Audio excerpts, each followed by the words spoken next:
I know that a pathway to citizenship in immigration reform is very important to you, and it's very important to Democrats and others.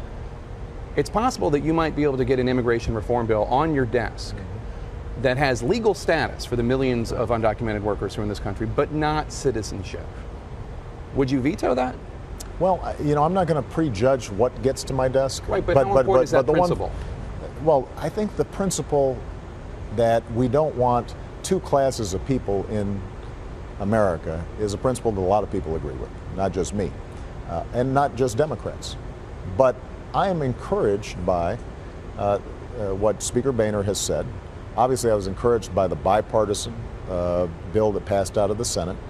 I genuinely believe that Speaker Boehner and a number of House Republicans, folks like Paul Ryan, really do want to get a serious immigration reform bill done.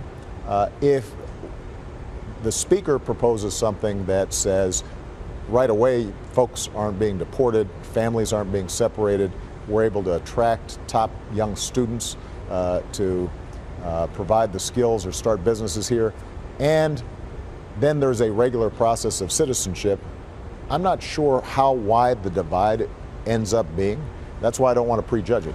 I just wonder if you see this at all in terms of especially the pathway to citizenship, in the way that you seemed to when you were passing healthcare reform and I was covering it, the public option. In other words, it would be great in your view if you could do it. It's not going to happen, and there might be some expectation setting you have to do, because having reported on this, I don't think House Republicans can pass anything that has a pathway to citizenship. Well, here's the good news though. Number one, there is a desire to get it done, and that, particularly in this Congress, is a huge piece of business, because they haven't gotten a lot done over the last couple of years out of the House Republican caucus. They've been willing to say what they're against, not so much what they're for. The fact that they're for something, I think, is progress.